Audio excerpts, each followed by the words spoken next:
So if this is the case, then if we were to isolate areas of aqid and, if you want to call it that, kalam, where Ibn Taymiyyah spoke about things without necessarily, without having as a primary point the naql, and they have, for example, the aql instead, would that be considered to be deviance? Like, for example, you know full well the view that he has on hulul hawadith.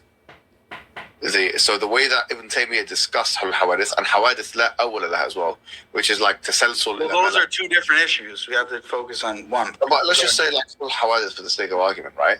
So which one? Sorry. Hulul al-hawadith. Yeah. Okay. Yeah.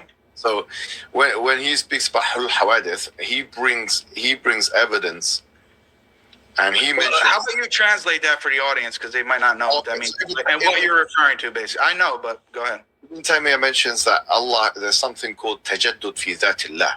This is the phraseology that he uses, which means that there is a renewal in the essence of God, and he does use a naql evidence, but the points he makes are highly aqli, and in fact the Salaf never spoke about it in the terms that he ever spoke about it. What I'm trying to say is the following: that the breadth and scope of his articulation of this point, al-hawadith, and also tasalsul ila ma la bidaya.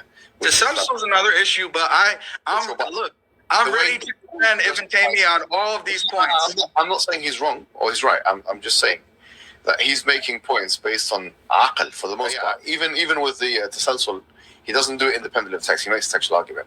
Well, yeah, he does, and you can disagree with that. That's fine. But and there's some Salafi scholars that do. I'm not even agree disagree. I'm just saying that at this point, the only thing is the breadth and scope of how he spoke about it is not like the way any Salaf spoke about it. Would you agree with that? Like, so no one went into like expanding on certain issues? Yeah, from the aqli perspective. There's no issue with that. There's no issue with that. Yeah, I don't agree that. I don't believe there's an issue with that either. But the reason why I brought that to your attention is to show that this idea that, okay, aql and naql, there's a friction and there's usul and stuff. Ibn Taymiyyah had the same kind of view